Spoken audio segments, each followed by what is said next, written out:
a podcast where we also a common. Sorry. Hi everyone, welcome back to my podcast. It's Pause. I am Rishwa Joginpelli, your host. Our podcast always invites people who have dared and chosen unconventional careers and pursued them. Today's podcast, we have among us JJ Shobha, a sportswoman who has achieved incredible heights. She is imprinted in our Indian history of sports. She has not only achieved great heights, but at the same time, she received the Excellence Award, Arjuna Award, along with the Rajyotsava Award in 2006. She is a Commonwealth Games bronze medalist, 2 Asian Games bronze medalists, and also participated in the Athens Olympics and placed 11th. Without any further ado, let's dive into what she has for us, what drove her and what made her what she is today. So let's get into it. Hi ma'am, how are you? Ela unnaru? నేను బాగున్నాను, నువ్వు ఎలాగున్నావు? నేను బాగున్నా. So let's start from the beginning. So can you tell us a bit about your childhood? How was your childhood like? మీరు చిన్నప్పుడు ఎలా ఉండే, ఏం చేస్తున్నారు? నా చిన్నప్పుడు అంటే మాది యాక్చువల్లీ కర్ణాటక నేటివ్ ప్లేస్. అక్కడ చిన్న విలేజ్ ఉంది, ధార్వాడ్ డిస్టిక్ మాది, పశుపతి అని. అక్కడ యాక్చువల్లీ మేము చిన్న స్కూల్ ఉండే ఊర్లోనే. స్కూల్కి వెళ్తూ పీ టీచర్ స్కూల్ కాంపిటీషన్ ఉన్నప్పుడు తీసుకెళ్లేవాళ్ళు అన్నమాట. యాక్చువల్లీ మేము రన్నింగ్ చేసేవాళ్ళు కాదు, ఓన్లీ ఖోఖో ఆడేవాళ్ళు. అప్పుడు ఖోఖో ఆడుతూ మళ్ళీ తర్వాత రన్నింగ్ అలా చేసి, మనకి కోచింగ్ ఏమి ఉండదు, బట్ స్కూల్లోనే ఓన్లీ గేమ్స్ ఆడుకుంటూ తర్వాత మీట్ అన్నప్పుడే రన్నింగ్ చేసేవాళ్ళు అనమాట. అలా చేస్తూ ఒక రోజు మా పీ టీచర్ ధార్వాడ్లో హాస్టల్ సెలెక్షన్ అయితే అలా మేము స్పోర్ట్స్ హాస్టల్ సెలెక్షన్కి వెళ్ళామన్నమాట. సో అలా ఖోఖో ఆడుతూ యు వెంట్ ఇంటూ అథ్లెటిక్స్. అప్పటి నుంచి ఇంకా అదే ఫుల్ టైం. హాస్టల్కి వెళ్ళిన తర్వాత అథ్లెటిక్ లోనే జాయిన్ అయ్యామన్నమాట. సో మీరు అలా వెళ్తూ హెప్టాథ్లాన్ ఎప్పుడు డిసైడ్ అయ్యారు, like heptathlon is your main event అని? హెప్టాథ్లాన్ అని మెయిన్ ఈవెంట్ కాకుండా నాది ఫస్ట్ యాక్చువల్లీ షార్ట్ పుట్ చేసేదాన్ని, తర్వాత అలాగే హడల్స్ చేసా, లాంగ్ జంప్ చేసా. అలా నా పర్ఫార్మెన్స్ నా ఇది బట్టి చూసి పెంటాథ్లాన్ అని ఉండే స్టార్టింగ్ 5 ఈవెంట్స్. ఆ 5 ఈవెంట్స్ చేసినప్పుడు అప్పుడు నా పర్ఫార్మెన్స్ బాగుంటే మళ్ళీ హెప్టాథ్లాన్ అయింది. అది సీనియర్కి వచ్చాక హెప్టాథ్లాన్ అయింది. నేను individual hurdle, long jump, shot put చేసేదాన్ని. షార్ట్ పుట్ నుంచి లాంగ్ జంప్ కింద హడల్ కింద అలాగా హెప్టాథ్లాన్ షిఫ్ట్ అయిపోయా. స్టార్టింగ్ షార్ట్ పుట్ తో చేసి తర్వాత యూ ల్యాండెడ్ అప్ హెప్టాథ్లాన్ చేస్తూ. When you were growing up, మీరు ఎవరైనా ఫీమేల్ అథ్లీట్ ని రోల్ మోడల్ గా అలా ఎవరైనా చూసారా? లైక్ ఎవరైనా athlete who inspired you to become an athlete? అప్పుడు అంటే అంత నాలెడ్జ్ లేకుండే, పల్లెటూరులో తెలుసు కదా, ఏమి టీవీ ఉండవు, ఏముండవు, ఏం తెలియదు. హాస్టల్కి వెళ్ళిన తర్వాత అందరినీ చూసేవాళ్ళు అనమాట. అప్పుడు ట్రాక్ షూట్ అనేది, షూస్ అనేది, స్పైక్స్ అనేది మనకి అంత తెలియకుండే. బేర్ ఫుట్ యాక్చువల్లీ మనం రన్నింగ్ చేసాము ఊర్లో. తర్వాత అక్కడ హాస్టల్లో ట్రాక్ షూట్ అవన్నీ ఇచ్చారు. అది ఇచ్చిన తర్వాత అలాగా స్పోర్ట్స్ అంటే ఇలాగ ఉంటది అన్నట్టు అప్పుడు తెలిసింది అనమాట. హాస్టల్లో ఉండి వేరే ప్లేసెస్ నుంచి వచ్చి నాలెడ్జ్ గెయిన్ అయింది అనమాట. అలా గెయిన్ అవుతూ ఇలా స్పైక్స్ ఉంటది, ఇలా కోచెస్ ఉంటారని సపరేట్ గా మనకి కోచెస్ కూడా ఉండే కాబట్టి అలా మేము ఆడుకునేవాళ్ళు అనమాట. అప్పట్లో అథ్లీట్ ఇంకా అవన్నీ లైక్ ఎస్పెషలీ ఫీమేల్ ఉమెన్ ఉండగా ఇట్ వాస్ వెరీ అన్కన్వెన్షనల్. అందరు సొసైటీ నార్మ్స్ అండ్ అందరూ అంత సపోర్ట్ చేసేవారు కాదు. So how did you face them? మాకంటే డాడీ మమ్మీ డిసైడ్ చేశారు. మేము హాస్టల్ అనగానే వాళ్ళు ఓకే అన్నారు. ఫస్ట్ అందరూ పేరెంట్స్ అంటారు ఎందుకు అంత దూరం వెళ్ళడం అలాగే ఇలాగ అంటారు, కానీ మా ఫాదర్ మదర్ అలాగ అనలేదు. మా ఫాదర్ ఫార్మర్, మమ్మీ హౌస్ వైఫే. బట్ ఇంకా వెళ్తే వాళ్ళ లైఫ్ అవుతుంది అనే తప్ప వాళ్ళు ఏం మనకి వద్దు ఇక్కడే ఉండండి అని ఏం చెప్పలేదు, ఎంకరేజ్ చేశారు. అలాగ మేము హాస్టల్కి వెళ్ళి ఇప్పుడు ఈ స్టేజ్ కి ఉన్నాం అనమాట, వాళ్ళు ప్రోత్సహించినందుకు. సో స్టార్టింగ్ నుంచే యువర్ పేరెంట్స్ చాలా సపోర్ట్ చేశారు. ఇనిషియలీ అథ్లీట్ ఎప్పటి నుంచి అవుదామని స్పోర్ట్స్ అనేది నాలెడ్జ్ లేదు కాబట్టి మనకి వద్దు అనే కింద వాళ్ళు వెళ్ళండి మీకు తెలుస్తుంది, మేము సపోర్ట్ ఉంటామని అన్నారు అన్నమాట. చాలా గ్రేట్. అప్పట్లో సపోర్ట్ చేయడం అంటే ఫస్ట్ ఫ్యామిలీని ఎదుర్కొని తర్వాత you had to go through the society. కానీ సొసైటీలో ఎంత అనినా వాళ్ళ లైఫ్ చేయాలి అన్నట్టే ఫాదర్ మదర్ చెప్పేవాళ్ళు అనమాట. సొసైటీలో ఎప్పుడైనా ఉండని, వాళ్ళిద్దరిని ఎందుకు బయట పెడతారు అలాగే ఇలాగ అనేవాళ్ళు. కానీ మా ఫాదర్ మదర్ చాలా మాత్రం సపోర్ట్. అది చాలా రేర్. చాలా ఎప్పుడైనా like after you became an athlete or హాస్టల్కి వెళ్ళి జాయిన్ అయ్యాక మీరు ఎప్పుడైనా ఇది కాకుండా నేను ప్రాబబ్లీ వేరేది ఏదైనా తీసుకొని ఉండొచ్చు ఆర్ సంథింగ్ ఈజియర్ అలా చేయొచ్చు అని ఎప్పుడైనా ఫీల్ అయ్యారా? అలాగేం ఫీల్ కాలే. అది ఎందుకంటే అది స్టార్టింగే మనకి ఫస్ట్ ఉంది కాబట్టి ఇది చేస్తే మనకి మంచిగా అవుతుంది అనే థాట్ తో అది ఎంజాయబుల్ గా చేసుకున్నా అనమాట. సో ఎంజాయ్ చేస్తూ అది కెరియర్ ఇంకా పర్సూ చేసేసారు. అంటే అప్పుడు చిన్న కాబట్టి 8th క్లాస్ అంటే చిన్న కాబట్టి అంత నాలెడ్జ్ లేకుండే. ఇంకా చూస్తూ చూస్తూ చూస్తూ సిటీ మళ్ళీ జనాలు ఎలాగుంటారు ఏంటి ఆ థాట్ ప్రాసెస్ లో వస్తూ వస్తూ వస్తూ 10th అప్పుడు కొంచెము ఎక్కువ నాలెడ్జ్ గెయిన్ అయింది. మళ్ళీ స్పోర్ట్స్ అంటే ఏంటి ఇలా చేయాలి అప్పుడు ఇంకా ఎంకరేజబుల్ అయ్యి అనమాట. సో మీ స్పోర్ట్స్ కెరియర్ స్పోర్ట్స్ ఇంట్రెస్ట్ ఆ డైరెక్షన్ స్టార్ట్ అయింది grade 8 లో.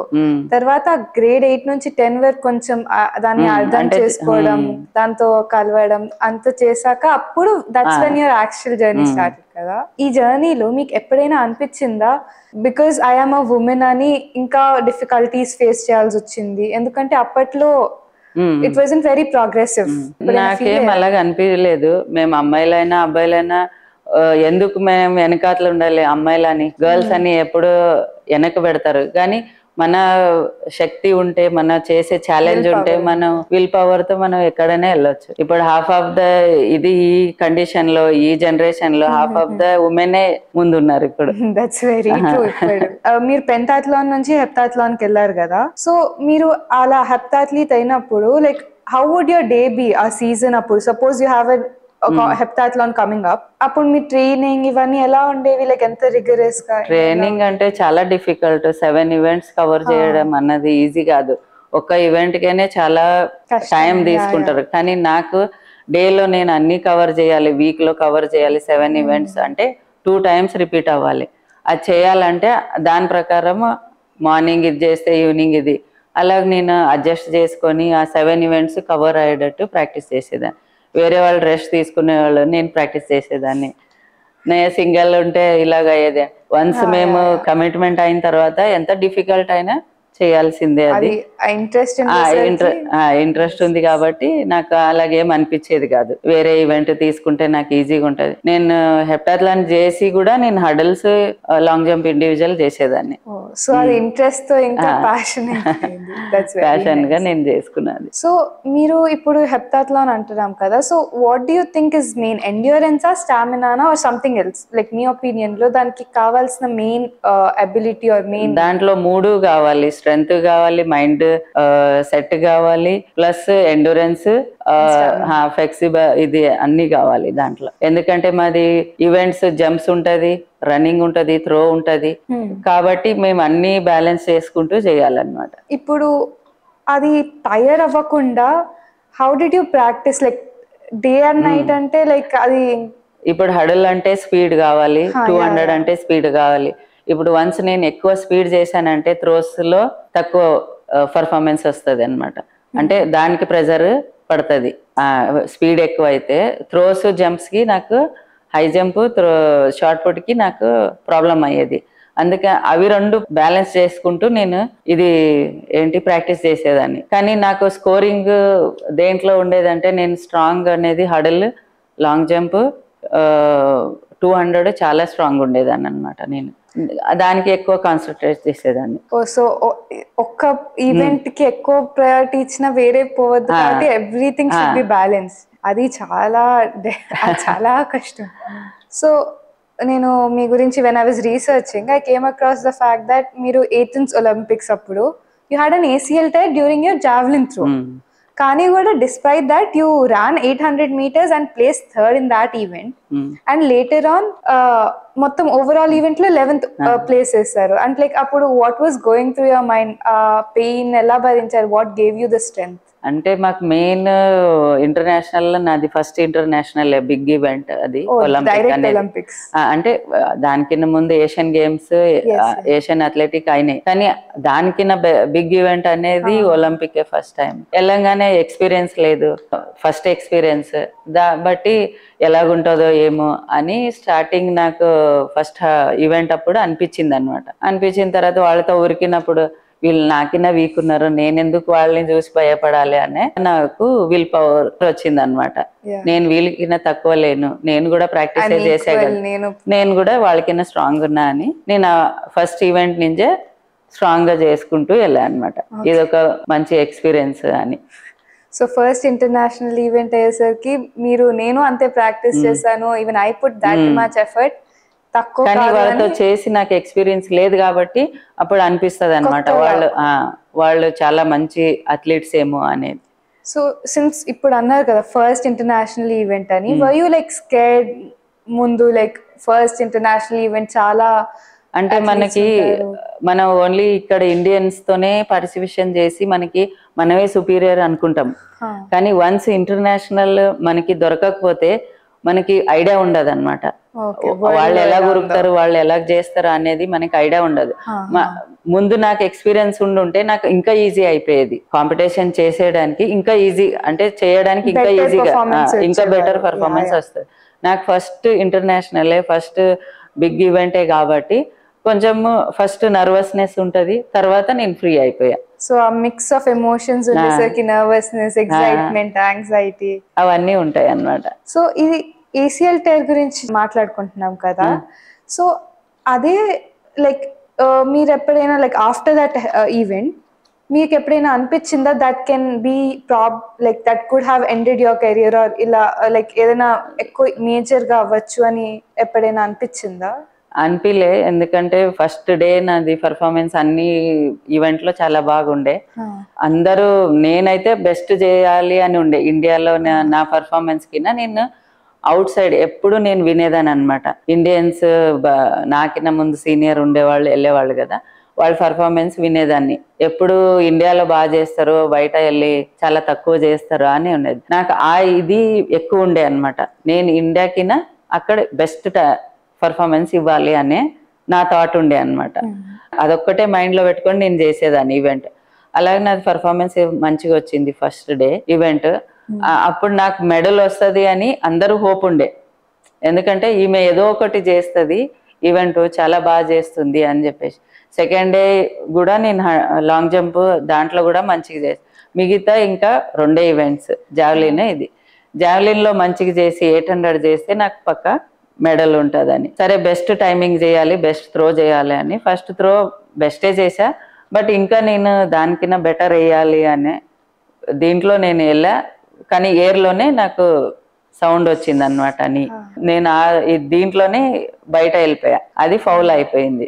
త్రో లైన్ ఉంటుంది ఒకటి వైట్ లైన్, అది క్రాస్ అయిపోయా అనమాట. అది ఫౌల్ ఉంది. అది కూడా బెస్ట్ త్రోనే ఉండే, బట్ నేను ఫౌల్ అయ్యే వరకు అది మెజర్మెంట్ చేయరు. దాని తర్వాత ఏమైంది అనేది నాకే తెలీదు. లెగిసి నిలబడదామంటే అవ్వలే, ఇక పెయిన్ వచ్చింది కాబట్టి నేను అక్కడే పడిపోయి మళ్ళీ ఇంకా 1 hour గ్యాప్ ఉండినందుకు నేను 800 చేయగలిగా. 1 hour గ్యాప్ లో నన్ను రెడీ చేసి అప్పుడు నేను ఏంటంటే నాకు ఎప్పుడు కాంపిటీషన్ లో గోల్డ్ మెడల్ ఓన్లీ 800 లోనే మిస్ అయ్యేది అనమాట. దానికి చాలా కష్టపడి ఉండే నేను. నాకు 800 లో నేను బెస్ట్ టైమింగ్ తీయాలి, దాంట్లోనే నాకు మెడల్ పోతుంది అని చెప్పేసి నేను చాలా కష్టపడి ఉండే ఆ ఈవెంట్ ని బెస్ట్ చేయాలని. కానీ ఆ ఛాన్స్ పోయింది కదా అని నేను ఏడుస్తుండే అనమాట. వాళ్ళ ఫస్ట్ హీట్స్ అవన్నీ ఉంటాయి కదా, వాళ్ళని చూసి వీళ్ళు ఏం చేయట్లేదు, నేను వీళ్ళకి నా బెస్ట్ చేసేదాన్ని, నా కాలు బాగుంటే నేను ఇంకా మంచిగా చేసేదాన్ని కదా అని నాకు ఇంజురీ అయింది, ఇదైంది అని ఆ థాట్ ఉండేది కాదు. ఎలాగో నేను ఈవెంట్ చేయాలి, కంప్లీట్ చేయాలి అనేది ఒకటే ఉండే. 1 day గ్యాప్ కూడా కాదు, విత్ ఇన్ 1 hour గ్యాప్ మీరు మళ్ళీ వచ్చి అందరూ అనుకున్నారు డిడ్ నాట్ ఫినిష్ అనే బెటర్ నా పేరు కింద, పేరు ముందు. మళ్ళీ నేను ట్రాక్ వచ్చే వరకు అందరూ షాక్ అయ్యారు. అండ్ ప్లేసింగ్ థర్డ్ అది చాలా గ్రేట్. అంటే లైక్ ఆ డిటర్మినేషన్, ఆ విల్ పవర్ చెయ్యాలి, I need to win, I need to ఇలా. అదే యాక్చువల్లీ నా మిస్టేకే. ఫస్ట్ నుంచే నేను చేస్తుంటే మేబీ నేను ఫస్ట్ కూడా వచ్చి ఉండొచ్చు ఆ ఈవెంట్ లో, కానీ స్టార్టింగ్ వార్మప్ లేదు కాబట్టి ఆ స్టార్టింగ్ కొంచెం అడ్జస్ట్ అయ్యే వరకు పెయిన్ అవుతుండే, అడ్జస్ట్ అయ్యే వరకు కొంచెం డిలే అయింది అనమాట. డిలే అయ్యి తర్వాత వార్మప్ అయిన తర్వాత నాకు ఏం అనిపించలే, అలాగే నేను స్పీడ్ పెంచుకుంటూ వచ్చాను అనమాట. Third finish. వార్మప్ లేకుండానే ప్లేస్ థర్డ్ అంటే with warmup you would have actually placed first. ఇప్పుడు ఇదే ACL tear if it happened like probably heptathlon కి ఎగ్జాక్ట్ ముందు ఆర్ కొంచెం ఎర్లియర్ ఇన్ యువర్ జర్నీ, అప్పుడు సేమ్ మైండ్ సెట్ తో ఉండేవారా? లైక్ ఎలా అప్పుడు ఎలా? అప్పుడు అంటే ఛాన్సే ఉండేది కాదు, పార్టిసిపేషన్ చేసే ఛాన్సే ఉండేది కాదు.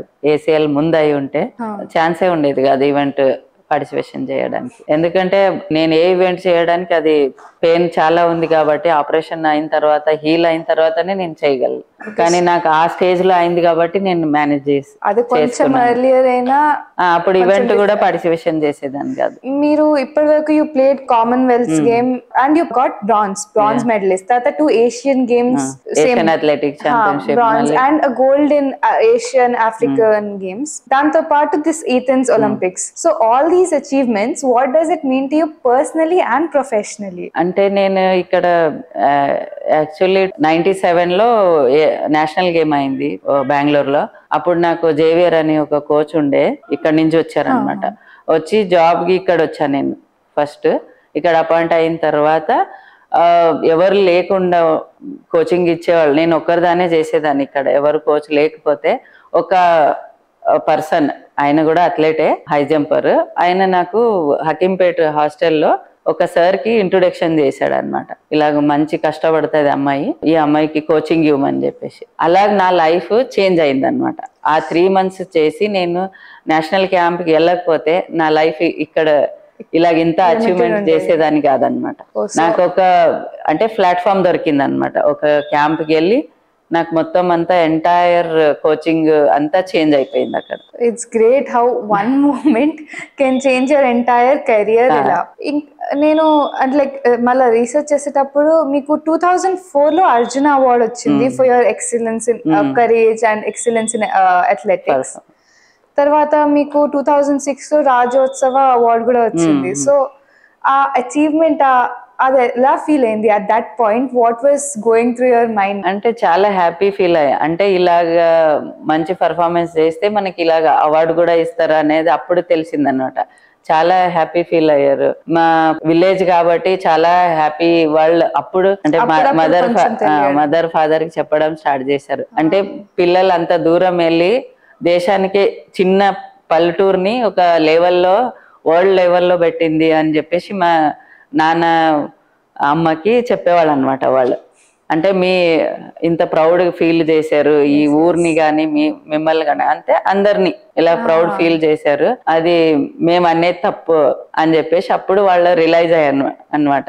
ఎవరైనా వెళ్ళి చేయొచ్చు, మనం ఇక్కడే పెట్టుకుంటే ఇక్కడే ఏమవుతుంది, విలేజ్ లో ఉంటే పెళ్లి చేస్తారు, పంపించేస్తారు, అయిపోయింది, అంతే కదా. ఏజ్ వచ్చాక ఇంకా ఏమి తెలియదు, సిటీ లైఫ్ కెరీర్ ఏమి తెలియదు వాళ్ళకి. ఇలాగా మేము అంటే ఫర్ ఎగ్జాంపుల్ గా వాళ్ళు పిల్లలకి అదంతా చెప్పడం జరిగింది అనమాట. సో అప్పుడు మెల్లగా ఎవ్రీవన్ స్టార్టెడ్ రికగ్నైజింగ్ ఇది అంటే లైక్ ఎంత బాగుందో, లైక్ అచీవ్మెంట్స్, ఇంత పెద్ద అచీవ్మెంట్స్ రావడం is like very of high honour. Like Arjuna award is like highest honour sportsmen award. అది ఇట్స్ లైక్ అది రిసీవ్ అవ్వడం. అంటే నేను యాక్చువల్లీ ఖేల్ రతన్ అలా తీసుకోవాలి అంటే ఈ ఒలింపిక్ లో ఏదైనా మెడల్ వచ్చి ఉంటే నాకు అన్ని వచ్చేది అనమాట. అంటే నేను ఎక్స్పెక్ట్ చేయలేదు మెడల్ వస్తుందని, కానీ నా పర్ఫార్మెన్స్ బట్టి నాకు మెడల్ ఉండే. యాక్చువల్లీ మొత్తం కంప్లీట్ అయినాక చూస్తే నాకు మెడల్ ఉండే అనమాట. బట్ బ్యాడ్ లక్ కూడా ఉండాలి. బ్యాడ్ లక్ ఇంజురీ అయింది, 11th ప్లేస్ వచ్చింది. దాని తర్వాత అర్జున్ అవార్డు వచ్చింది. మళ్ళీ నేను 1 year బ్రేక్ తీసుకున్నా. బ్రేక్ తీసుకొని ఆపరేషన్ అయిన తర్వాత హీల్ చేసుకొని మళ్ళీ నేను 2006 ఏషియన్ గేమ్ ఆడా. కానీ ఆ మధ్యలో చాలా కష్టం అయింది అనమాట. అంటే స్టార్టింగ్ ఉన్న బాడీ ఇప్పుడు లేదు కాబట్టి పెయిన్ చూసుకోవాలి, మళ్ళీ ప్రాక్టీస్ చేయాలి, లోడ్ ఇవ్వలేను, అలాగా చేసుకున్నా అనమాట. లోడ్ ఇస్తే పెయిన్ వచ్చేది, మళ్ళీ 1 week రెస్ట్, అలాగా అవన్నీ చూసుకుంటూ మళ్ళీ మధ్యలో 1 year కంప్లీట్ ఫిట్ అయ్యా. 2007 6 మళ్ళీ నేను స్టార్ట్ చేశాను ఇంటర్నేషనల్. మీరు లైక్ ఏదైనా స్పెషల్ గా స్పెషల్ అంటే లైక్ మీరు చెప్పారు ఇప్పుడే లోడ్ ఇవ్వకుండా ఇది అలా కాకుండా ప్రాక్టీస్ పోకుండా, but anything special that you have done ఆ 1 year లో? బికాస్ స్పెషల్ అంటే ఆ 1 year ఓన్లీ ఫిట్నెస్ ఏ ఉండే, అంటే దీనికి సంబంధించిదే చేసేదాన్ని నేను. దానికి ఎలాగా స్ట్రెంగ్త్ ఇవ్వాలి, ఎలాగ నేను చేస్తే పెయిన్ వస్తుందా, నేను ఇలా చేస్తే పెయిన్ వస్తుందా, ఈ వర్కౌట్ చేస్తే పెయిన్ వస్తుందా అనే. ఎందుకంటే దీంట్లో హడల్ అని ఉండేది, బెండ్ అయ్యేది నీ, ఇది బెండ్ అయ్యేది కాదు. అలాగా అవన్నీ చేస్తూ స్టిఫ్నెస్ ఉండేది కాబట్టి అవన్నీ చూసుకుంటూ చేయాల్సి వచ్చింది అనమాట. అంటే ఇంతకు ముందు ఫ్రీగా చేసేదాన్ని, ఎంత లోడ్ ఇచ్చినా తీసుకొని ఫ్రీగా చేసేదాన్ని. ఇప్పుడు అంత లోడ్ అంటే దానికి తగ్గట్టు లోడ్ తగ్గి తక్కువ చేయాల్సి వచ్చింది అనమాట. కానీ ఒకటే ఇయర్ లో రికవరీ చేసుకొని మళ్ళీ 2006 ఒలింపిక్స్ లో 2006 ఏషియన్ గేమ్స్ లో బ్రాంజ్ రావడం, ఇట్స్ నిజంగా అంటే నేను ఏదైనా సాధించాలంటే అది సాధించే తీరేదాన్ని అనమాట. ఆ విల్ పవర్ ఉండేది నాకు. కానీ నాకు దానికన్నా ముందు వేరే వాళ్ళు చెప్పే మాట చాలా ఇది అయ్యేది అనమాట, హర్ట్ అయ్యేది. ఎంకరేజ్ చేసేకినా డిక్రీజ్ చేసేవాళ్ళు, ఇంకేం రాదు, అయిపోయింది, ఇంజురీ అయిపోయింది కదా, ఇది పర్ఫార్మెన్స్ చేయలేదు అని. ఆ ఛాలెంజ్ తో నేను చేసేదాన్ని అనమాట, చూపియాలి. సో అలాంగ్ విత్ యువర్ మీ విల్ పవర్ తో పాటు to prove that the society is wrong, to prove that they are wrong and you can still do it, అది extra injury part of the injury. మన sports అనేది injury వస్తుంటది పోతుంటది, కానీ మనం అనుకోవద్దు కదా నాకు ఇంజురీ అయితే నా లైఫ్ అయిపోయింది అనుకోవద్దు కదా, దానికి కూడా ఉంది అంతే. ఆ జస్ట్ ఆ బ్యాడ్ లక్ ఉండే ఇంజురీ అయింది, మళ్ళీ హీల్ చేసుకోవాలి, చేయాల్సిందే కదా. ఇప్పుడు ఏదో ఒకటి ఇంజురీ అయిందని మనం లైఫ్ అయిపోయింది అని స్టాప్ చేయలేం కదా. రెసిలియన్స్ ఉండాలి, దానికి కూడా ఒకటి ఉంది కదా, ఫిజియోథెరపీ అనేది ఉంది, ట్రీట్మెంట్ ఉన్నాయి, అన్ని ఉన్నాయి. అది మన ఇంట్రెస్ట్ బట్టి, మైండ్ సెట్ అలా ఒక్కొక్కరికి మైండ్ సెట్ ఎంత స్ట్రాంగ్ మైండ్ సెట్ ఉంటే అంత అలాగే. సో ఇప్పుడు లైక్ మీ what do you consider as your biggest achievement? Medal అవసరం, not necessarily be a medal, even some personal like ఒక మైల్, ఒక స్టెప్ కూడా.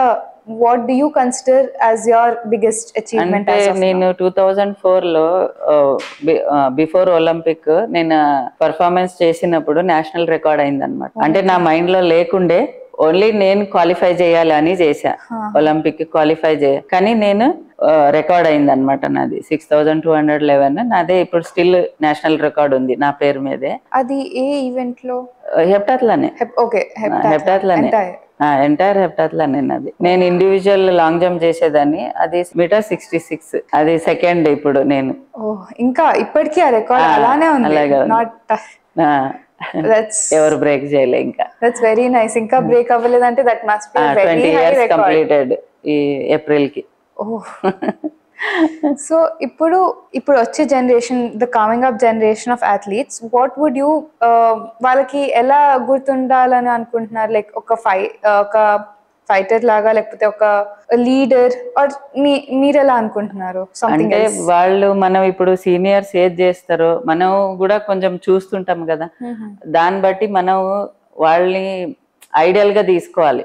ఎవరు ఐడియల్ లేనిది మేము అచీవ్ చేయలేము. ఇప్పుడు నేనంతా నేను అచీవ్ చేయలేను, ఎవరినో ఒకళ్ళని ఐడల్ గా పెట్టుకున్నప్పుడే మనం ముందు వెళ్ళగలుగుతాం, ఆ గోల్ అచీవ్ చేయగలుగుతాం. అలాగే ఇప్పుడున్న జనరేషన్ కూడా, ఇప్పుడు చాలా బెటర్ ఫెసిలిటీస్ వచ్చింది, బెటర్ ఏది రిలయన్స్ ఫౌండేషన్స్ అని, జేఎస్ఎం అని, అన్ని జేఎస్డబ్ల్యూ అని అన్నీ వచ్చినాయి. మనం చేసేటప్పుడు అవన్నీ ఏం ఉండేది కాదు, స్పాన్సర్స్ లేదు, ఏం లేదు, ఓన్లీ మనం క్యాంప్లో ఉండే ఇంత పర్ఫార్మెన్స్ చేసామన్నమాట. ఇప్పుడు అంటే మీకు ఫారెన్ కంట్రీలో వెళ్ళడానికి కూడా ఎక్స్పోజ్ కూడా ఉంది, కాంపిటీషన్ చేయడానికి ఉంది, అన్ని ఎక్స్పోజ్. ఇప్పుడు మనకిన వాళ్ళు ఎక్కువ చేయాలి అంటే మేము కంటిన్యూస్లీ 10 years 12 years చేసాము పర్ఫార్మెన్స్. కానీ ఇప్పుడున్న జనరేషన్ ఏమైతుందంటే 1-2 years చేస్తున్నారు, అయిపోయింది పర్ఫార్మెన్స్, మళ్ళీ 3rd 4th year కి ఉండదు. అలా కాకుండా వాళ్ళు కూడా అంటే స్ట్రాంగ్లీ మెంటల్లీ స్ట్రాంగ్ అయ్యి చేసుకుంటే ఇప్పుడున్న ఫెసిలిటీస్కి, ఇప్పుడున్న ఎంకరేజ్మెంట్కి వాళ్ళు ఇంకా మంచిగా చేయొచ్చు ఇంటర్నేషనల్ లెవెల్లో. సో మీరు సపోజ్ ఒకవేళ ఈ జనరేషన్ పార్ట్ అయి ఉంటే and you had to take, ఇప్పుడు you had a chance to take part in sports now, athletics, ఇప్పుడు హెప్టాథ్లాన్, మీరు ఈ ఉన్న ఫెసిలిటీస్తో యూ వుడ్ హ్యావ్ లైక్ ఎలా అచీవ్డ్ హైయర్? అప్పుడు ఇంకా బెటర్ చేసేదాన్ని. ఇప్పుడు ఉన్నంత ఎంకరేజ్మెంట్ ఉండుంటే, ఎక్స్పోజ్ ఉండుంటే అప్పుడు గ్యారంటీ మీరు మెడల్ వచ్చేది, ఒలింపిక్ లో మెడల్ తీసుకునేదాన్ని. సో మీ పాయింట్ ఆఫ్ వ్యూ, లైక్ మీ point of view on young athletes, వాళ్ళకి ఏది ఇంపార్టెంట్? లైక్ కన్సిస్టెన్సీయా, హార్డ్ వర్కా, లైక్ స్టామినా, టాలెంట్? వాళ్ళకి ఏది మోస్ట్ ఇంపార్టెంట్? ఇప్పుడున్న జనరేషన్ కి ఏంటంటే అథ్లీట్స్ కి అన్ని వచ్చినాయి. అంటే వాళ్ళకి డయట్ ప్లాన్ ఇస్తున్నారు, అన్ని ఇస్తున్నారు, ఏ అన్ని ఇస్తున్నారు, వాళ్ళు కన్సిస్టెంట్లీ చేస్తున్నారు. బట్ 10 years 12 years అలాగ చేయట్లేదు. 4-5 years లో అది షార్ట్ పీరియడ్ లో వస్తున్నాయి. అంటే వాళ్ళు సడన్ గా వస్తున్నారు, సడన్ గా వెళ్ళిపోతున్నారు అన్న. అది కాకుండా ఇంకా మంచిగా వాళ్ళు ఎక్స్పోజ్ చేస్తూ వాళ్ళ స్ట్రెంగ్త్ అంటే ఇంట్రెస్ట్ బట్టి చేసుకుంటూ వెళ్తే ఇంకా చెయ్యొచ్చు వాళ్ళు. సో మీరు like if you had to advise them something, అదే ఈ టైం డ్యూరేషన్ కి, ఇప్పుడు 1-2 years కాకుండా how can they expand, like ఇప్పుడు 10 to 12 years లాగా, anything that they can do to improve or expand? అంటే ఇప్పుడు ఇన్స్టెంట్ ఇదిలాగా వాళ్ళు టెక్నిక్, అంటే ఇప్పుడు ఉన్న టెక్నిక్ కానీ ఇది కానీ చాలా డిఫరెంట్ అయిపోయింది అనమాట. అంటే షార్ట్ పీరియడ్ లాగా వాళ్ళు తొందరగా టెక్నిక్ అన్ని చేయడము చాలా షార్ట్ గా వచ్చింది వాళ్ళకి. లాంగ్ గా మనలాగా హార్డ్ వర్క్ చేసి ఇది చేసి చేయాలని ఉండదు. ఆ హార్డ్ వర్క్ అప్పుడు చేస్తే ఆ పర్ఫార్మెన్స్ వస్తుంది, మళ్ళీ నెక్స్ట్ వదిలేస్తున్నారు. సో ఆ మైండ్ సెట్, ఆ విల్ టు అచీవ్ దట్, ఇంకా ఆ దానికోసం I can do anything, I will put as more than 100% effort అని ఉంటే ఇంకా వాళ్ళు వెళ్తారు. సో ఇప్పుడు అదే ఇప్పుడు ఈ జనరేషన్ లో కూడా still like in that generation కూడా ఉంది, కానీ పర్ఫార్మెన్స్ బానే ఉంది, అందరూ బానే చేస్తున్నారు. అంటే ఒకళ్ళు వెళ్ళిపోతే ఇంకోళ్ళు వస్తున్నారు, ఇంకోళ్ళు అలాగ కంటిన్యూటీ ఉంది. కానీ లాంగ్ పీరియడ్ గా ఒక్కళ్ళు ఉండట్లేదు, వేరే వేరే వాళ్ళు వస్తున్నారు. వీళ్ళు ఈ ఇయర్ ఒక 2 years 3 years చేసిన మళ్ళీ ఇంకోళ్ళు వచ్చేస్తున్నారు. అది కంటిన్యూగా మంచి పర్ఫార్మెన్సే వస్తుంది ఇప్పుడు ఇండియా అథ్లెటిక్ లో చూస్తే. ఈ జనరేషన్ లో there are many young athletes, so rejections, acceptance అంతా ఇట్స్ బికమింగ్ వెరీ కామన్. ఎందుకంటే since there are many people, rejections కూడా ఎక్కువనే ఉంటాయి. So how do you think these young athletes should cope up with rejections? Not only rejections, injuries also. How should their mind set be? ఎలా ఉండాలి వాళ్ళ mind prepared అని? అంటే ఇప్పుడు ఉన్న దీంట్లో మెడికల్ కూడా చాలా బాగుంది. ఇప్పుడు ఇమీడియట్ గా రికవరీకి ఫిజియోథెరపీ ఇవన్నీ ఉన్నాయి, ఫెసిలిటీస్ అన్నీ ఉన్నాయి, అదేం ప్రాబ్లం లేదు. ఇప్పుడున్న జనరేషన్ అథ్లీట్స్ బాగానే చేస్తున్నారు వాళ్ళు. అంటే ఇప్పుడు హోప్ వచ్చే ఈవెంట్స్ లో మంచిగా చేస్తారని ఒలింపిక్స్ లో. సో నేను while I was researching about you, I came across that your husband, Ajay, he is also a hockey player, national level hockey player. So eppudaina like how cooperative, how supportive was he in your journey, me journey? అంటే ఆయన కూడా sports తెలుసు కాబట్టి, sports man కాబట్టి నాకు ఇంకా ఈజీగా అయిందనమాట స్పోర్ట్స్ చేయడం. ఆఫ్టర్ మ్యారేజ్ ఆల్సో నేను మళ్ళీ 3-4 years చేశా. 2005లో మ్యారేజ్ అయింది, ఆ తర్వాత మళ్ళీ 8 వరకు నేను స్పోర్ట్స్ ఆడా. దానిలో అయితే నాకు ప్రాబ్లం కాలేదు. అంటే ఎలాగుంటారంటే నా ఇన్లాస్ కానీ వీళ్ళు కానీ ఎవరు వద్దనలేదు. ఒక లెవెల్లో ఉన్నప్పుడు ఎవరు వద్దన్నారు. మెయిన్ హస్బెండ్ ఎంకరేజ్ ఉంటుంది, కానీ ఆయన స్పోర్ట్స్ మ్యాన్ కాబట్టి నాకు అంత ప్రాబ్లం అవ్వలేదు అనమాట. In-laws supportive, parents supportive, everyone was supportive, family lo andaru. So that helped you boost your career and confidence. అంటే ఫ్రీ మైండ్ తో చేసుకున్నాను అనమాట. ఓకే, లైక్ నో సెట్‌బ్యాక్స్ లేకుండా బ్యాచిలర్ లాగా వెళ్ళి హాస్టల్లో ఉండి చేసుకున్నాం అనమాట, పెళ్లి అవ్వలేదని. సో లైక్ పెళ్ళయ్యాక కూడా you continued for like few more years. 3-4 years. అప్పుడే డ్యూరింగ్ అప్పుడు సిమిలర్ ఆ టైంలోనే మీకు ACL టైర్ కూడా అయింది కదా? లేదు, 2004 లో అయింది, అది before marriage. Okay, before marriage. 2005 అయింది మ్యారేజ్. అది అయిన తర్వాత Asian game, Asian athletic championship, Olympics అవన్నీ ఆడే అనమాట. That's nice. Supportive family and me will and determination especially. ఆయన కూడా ఇప్పుడు హాకీ కాబట్టి 2006 లో గోల్ఫ్ కి షిఫ్ట్ అయ్యి ఆయన కూడా వరల్డ్ రైల్వేస్ గోల్డ్ మెడలిస్ట్ ఇప్పుడు. Still that's nice. So yeah, we are done. ఒక్క చిన్న game. It's like we have this rapid fire. Just questions అడుగుతాను, మీరు జస్ట్ ఒక సెంటెన్స్ లో ఆర్ వర్డ్ లో ఆన్సర్ చేసేస్తే చాలు. So favourite track event? 200 long jump. Favorite field event? Field event long jump. One athlete you deeply admire, used to admire or now? Carolina nato 2004 lo chesindi. If not athletics, what career would you have gone in? Ante normal study, normal life unde. One golden rule that you could give to a teenager or any young athlete who is aspiring to become a national or international level sports person? Okka rule, golden rule laga. అంటే golden rule అంటే వాళ్ళు ఎవరినో ఒకళ్ళని role model లాగా పెట్టుకొని చేస్తే వాళ్ళు మంచిగా చేయొచ్చు. రోల్ మోడల్ తో మీ వేస్ ఇంకా విజన్ ఎక్కువ పెరుగుతుంది అనమాట. One thing that everyone or anyone would be surprised to know about you, మీ గురించి. అంటే ఇప్పుడు 2004 ఒలింపిక్ లో అయింది. ఇప్పుడు ఒలింపిక్స్ వస్తే నా రీల్స్ పబ్లిక్ ఇది అవుతున్నాయి, అంటే ఇన్స్టాగ్రామ్ కానీ ఇది కానీ. అది చూసి ఇంత ఉండేది, అంటే ఇప్పుడు రికగ్నైజ్ చేసుకోవచ్చు వాళ్ళు. అప్పటికి ఇప్పటికి చాలా డిఫరెన్స్ ఉంది, చేంజెస్ ఉన్నాయి. అప్పుడు సన్నగా ఉండే, ఇప్పుడు ఇది చూసి అప్పుడు అంటే ఎదురుగా వచ్చినప్పుడు అని ఇలాగయి మళ్ళీ ఓ మేడం అనుకొని సర్ప్రైజ్ అవుతారు అనమాట. మీ hobbies general?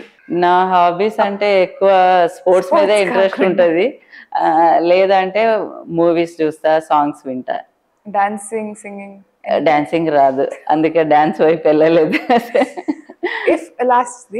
If your journey or anything would have to be transformed into a movie, దానికి ఏ టైటిల్ పెడతారు? మూవీకా? ఎనీథింగ్ ఏం పెట్టాలి? సింపుల్ ది ఏదైనా, ఎనీథింగ్. మీకు లైక్ ఇప్పుడు విల్ పవర్ అంటున్నారు, so that are inspiring story అని పెడతారు. So danto, that's it. Those are the questions. Last, so my podcast name itself is It's Possible.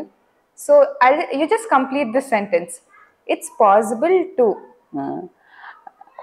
మనం పాసిబుల్ అన్నప్పుడు ఏదైనా కంప్లీట్ చేయగలుగుతాం అన్నమాట. అన్ని అనుకున్నది ఇప్పుడు ఏదో ఒక నీ సబ్జెక్ట్లో ఏదో ఒకటి కంప్లీట్ చేయాలని ఉంటుంది, అంటే నువ్వు అది పాసిబుల్ అనుకునే చేస్తుంటావు కాబట్టి నువ్వు అది కంప్లీట్ చేయగలుగుతావు. So it's possible to do whatever you want with the proper will power. అంతేగా, విజన్ తో. అంటే మీరు ఇది చేస్తా అనుకున్నప్పుడు ఆ విజన్ తోనే చేస్తారు కాబట్టి అది పాసిబుల్ అవుతుందండి. That's nice. It's a very nice. So yeah, that's it. Dinto we end it. Thank you, ma'am. Thank you for joining us today.